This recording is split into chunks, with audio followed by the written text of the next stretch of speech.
Islamic tradition, Jahannam refers to hell or the inferno. It is also known by several other names, each highlighting different aspects of the punishment it holds. The 7 names of hell in Islamic tradition are: Isa. Jahannam. The most common name for hell in the Quran, emphasizing its intensity and depth. 2. Hatama. This name signifies its destructive and crushing nature. 3. Sakar. Referring to the intense heat and scorching flames of hell. 4. Lada. Highlighting the blazing fire and torment within. 5. Al-Ha'awiyah. Suggesting its vastness and depth, portraying it as a deep pit. 6. Al-Jahim. Emphasizing the intense heat and burning nature of hellfire. 7. Al-Mawqaf. Signifying hell as the final abode for those who reject God's guidance. These names serve to convey the severity and different aspects of the punishment that hell represents in Islamic theology.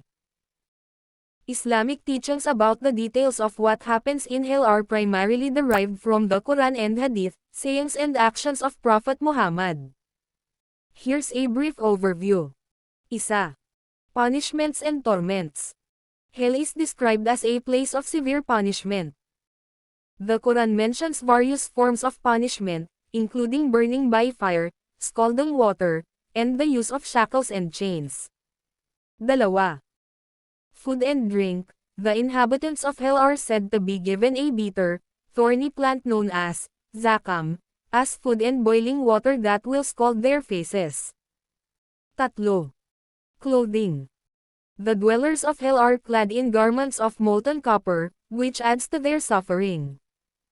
4. Angels as guardians.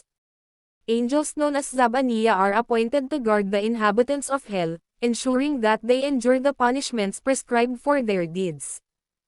5. Different levels.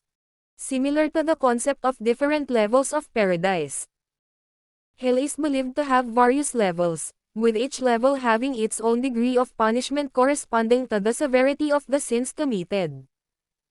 6. Accountability. People will be held accountable for their deeds on the day of judgment, and those who rejected faith or committed grave sins without repentance may end up in hell. It's crucial to note that Islamic teachings about the afterlife, including hell, are meant to serve as a guidance and a reminder of the consequences of one's actions. Interpretations may vary among different scholars and traditions within Islam. Additionally, mercy and forgiveness are emphasized, and repentance can lead to forgiveness and salvation. Islamic teachings provide vivid imagery regarding the punishments in hell, emphasizing the consequences of wrongdoing. It's important to approach these descriptions with an understanding of their metaphorical nature, as they aim to convey the severity of consequences rather than literal, physical realities.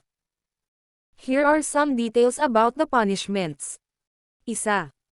Burning flames. The Quran describes hell as a place where the skin is constantly burned and regenerated to intensify the pain. The flames are extremely hot, and the torment is everlasting. 2. Boiling water. In addition to fire, boiling water is mentioned as a source of punishment. The inhabitants of hell are forced to drink scalding water that tears apart their intestines. 3. Shackles and chains. The Quran mentions the use of iron chains and yokes to bind the inhabitants of hell. This symbolizes the confinement and restriction experienced by those who rejected God's guidance. 4. Zakam tree. The tree of Zakam is described as a bitter, thorny plant that grows in the depths of hell. The condemned are made to eat its bitter fruit, causing additional suffering. 5. Clothing of molten copper. The dwellers of hell are clothed in garments made of molten copper, intensifying the burning sensation and adding to their agony. 6. Faces covered in fire. Some descriptions indicate that the faces of the inhabitants of hell will be covered with fire, causing intense pain and humiliation. It's important to approach these descriptions with a nuanced understanding. recognizing that they serve as powerful metaphors to convey the severity of the consequences for disobedience and rejection of divine guidance.